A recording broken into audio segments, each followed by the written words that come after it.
नमस्कार दोस्तों, स्वागत है आपका एमके स्टडीज़ ऑफिशियल में। जैसा कि आप सभी जानते हैं कि हम सीटेट 2025 की प्रिपरेशन कर रहे हैं, जिसमें कि हम सीडीपी की क्लासेस देख रहे थे।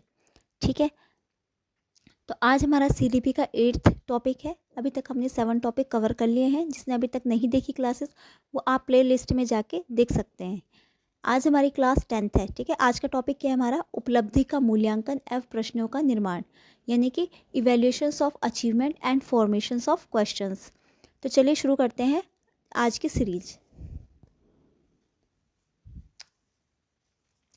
देखिए, उपलब्धि मूल्यांकन क्या होता है? ठीक है, उपलब्धि मूल्यांकन यानी कि विद्यालय आधारित मूल्यांकन और बच्चे की उपलब्धि स्तर का पता लगाया जाता है, यानी कि बच्चे की पोजीशन क्या है। ठीक है, यह इसका निर्धारण अंक, ग्रेड आदि के पद्धतियों के द्वारा किया जाता है। ठीक है, जैसे हम अपने स्कूल्स में देखते हैं, हमारे फर्स्ट टर्म, सेकंड टर्म और फिर लास्ट टर्म के एग्ज़ाम होते हैं, तो उसमें हमारा क्या होता है, हमारी उपलब्धि का पता लगाया जाता है। ठीक है, कि हमारी क्लास में पोजीशन क्या है, फर्स्ट है, सेकंड है, थर्ड है, तो वही हमारा क्या है, उपलब्धि मूल्यांकन है। ठीक है, रचनात्मक मूल्यांकन क्या होता है? ब्लैक और विलियम के अनुसार रचनात्मक मूल्यांकन प्राय इससे अधिक कुछ नहीं होता कि इसमें मूल्यांकन बारंबार किया जाता है।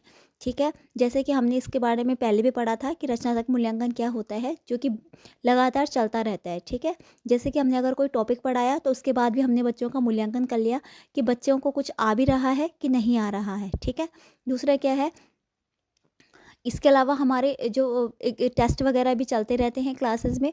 ठीक है, ताकि हमारा क्या हो सके, जो टीचर है वो बच्चों का बार बार मूल्यांकन कर सके कि जो उनको पढ़ाया जा रहा है उसमें उनको कितना समझ में आ रहा है। ठीक है, तो ये हो गया हमारा रचनात्मक मूल्यांकन।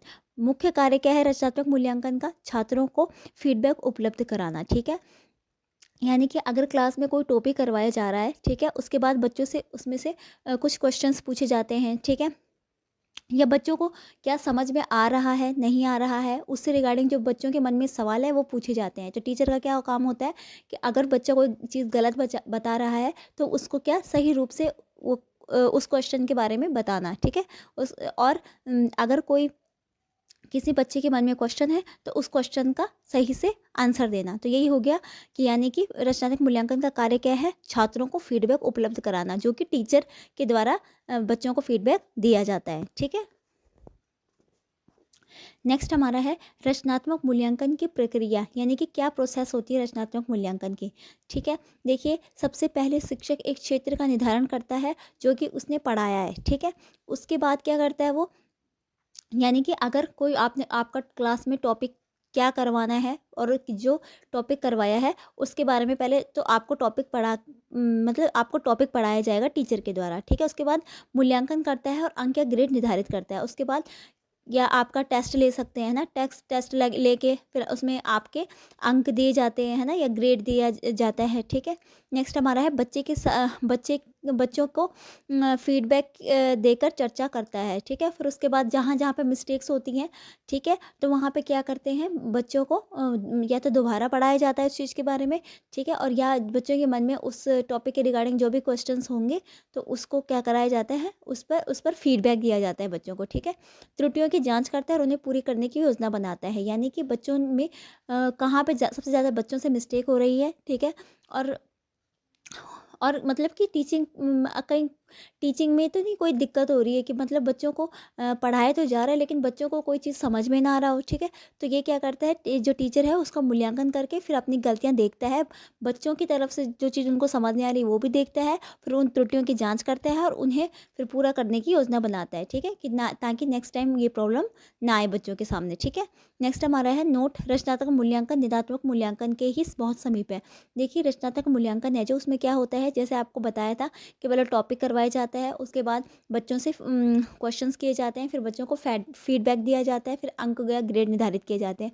निदानात्मक मूल्यांकन भी सेम होता है। ठीक है, इसमें क्या होता है कि पहले बच्चों को टॉपिक करवाया जाता है, फिर बच्चों से क्वेश्चंस किए जाते हैं, फिर बच्चों को मतलब जो भी क्वेश्चंस होंगे या फिर जो भी कमियां होंगी शिक्षा में, ठीक है, उसको सही किया जाता है। ठीक है, तो यही हमारा निदानात्मक मूल्यांकन भी होता है। ठीक है, तो इसलिए रचनात्मक मूल्यांकन है जो, वह निदानात्मक मूल्यांकन के बहुत ही समीप है। नेक्स्ट हमारा है प्रश्नों का निर्माण करना। देखिए, प्रश्नों का निर्माण करना शिक्षक की एक परीक्षण है, ठीक है? परीक्षण ही एक मतलब एक तरह की परीक्षा है शिक्षक के लिए, ठीक है?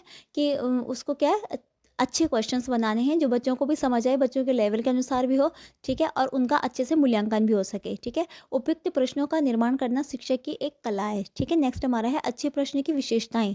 क्या-क्या विशेषताएँ होती हैं भैया अच्छे प्रश्न की? देखिए उद्देश्य पर आधारित होने चाहिए सबसे पहले, ठीक है? नेक्स्ट हमारा क्या है कक्षा स्तर के अनुसार होना चाहिए, ठीक है? जिस स्टैंडर्ड की क्लास है उसी स्टैंडर्ड के अकॉर्डिंग हमारे क्वेश्चन भी पूछे जाने चाहिए। ये थोड़ी कि अगर फोर्थ क्लास के बच्चे हैं और उनसे एट्थ स्टैंडर्ड के हम क्वेश्चन पूछेंगे तो ये हमारा सही नहीं होगा, ठीक है? तो इसलिए जो क्वेश्चन है वो हमारा कक्षा स्तर के अनुसार होना चाहिए। वस्तुनिष्ठ एवं व्यापकता वाले प्रश्न होने चाहिए। वस्तुनिष्ठ यानी कि जिस ऑप्शनल प्रश्न जिसमें ऑप्शंस दिए जाते हैं, ठीक है? व्यापकता वाले प्रश्न होने चाहिए। नेक्स्ट हमारा है विश्वसनीय प्रश्न होने चाहिए। विश्वसनीय प्रश्न यानी कि जो कि बच्चों को पढ़ाए गए हैं, जो कि बच्चों को कक्षा में ऑलरेडी करवा चुके हैं, उन्हीं में से प्रश्न होना चाहिए। ये नहीं कि आउट ऑफ सिलेबस ही कुछ भी क्वेश्चन आ रहा है, ठीक है? तो इसलिए प्रश्न क्या होना चाहिए विश्वसनीय होने चाहिए। बच्चे की समझने योग्य होना चाहिए, ठीक है? जो बच्चे की जो क्वेश्चन की भाषा है, ठीक है? क्वेश्चन की लैंग्वेज ये नहीं कि बहुत ही ज़्यादा उच्च स्तरीय हो, ठीक है? बच्चे के लेवल के अनुसार होनी चाहिए कि ताकि बच्चे को क्वेश्चन समझ में भी तो आए, ठीक है? नेक्स्ट हमारा है प्रश्न की कठिनाई स्तर बच्चे के स्तर के अनुसार होनी चाहिए, जैसे कि हमने पहले भी बताया था इसके बारे में। और प्रश्न की प्रकृति लचीली होनी चाहिए, यानी कि अगर कोई उसमें कुछ चेंज करवाना हो तो या कुछ अलग तरीके से समझाना हो तो कोई दिक्कत ना आए उसमें, ठीक है? नेक्स्ट हमारा है प्रश्नों के प्रकार। प्रश्नों के कितने प्रकार होते हैं? सबसे पहला है हमारा निबंधात्मक प्रश्न। निबंधात्मक प्रश्न जिसको कि ऐसे भी कहते हैं हम, ये ज़्यादातर बड़ी क्लासेस के लिए सुटेबल होते हैं। नेक्स्ट हमारा है अति लघु प्रश्न, ठीक है? ये छोटी क्लास के बच्चों के लिए सुटेबल होते हैं। लघु उत्तरीय प्रश्न ये भी छोटी क्लास के बच्चों के लिए सुटेबल होते हैं।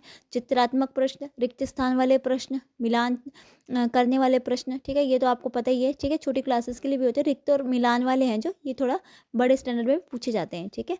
बहुविकल्पीय प्रश्न, ठीक है? तो ये था आज की हमारी सीरीज़, ठीक है? तो ये टॉपिक होता है यहीं पे कवर, ठीक है? आई होप आप सभी को पसंद आया होगा। देखिए अगर आपको क्लासेस अच्छी लग रही हैं, समझ में आ रहा है तो लाइक कीजिए, सब्सक्राइब कीजिए, शेयर कीजिए और बेल आइकन ज़रूर दबाएं ताकि आपको हमारे नोटिफिकेशन टाइम टू टाइम मिलते रहें, ठीक है? और जिसने अभी तक पिछली क्लासेस नहीं देखी हैं वो आप लोग प्लेलिस्ट पे जाके पिछली क्लासेस देख लीजिए और अच्छे से रिविज़न कर लीजिए। फिर अब हमारी CDP जल्दी समाप्त होने वाली है, उसके बाद हम प्रीवियस ईयर क्वेश्चंस प्रैक्टिस करेंगे, ठीक है? तो मिलते हैं नेक्स्ट सीरीज़ में, तब तक के लिए धन्यवाद।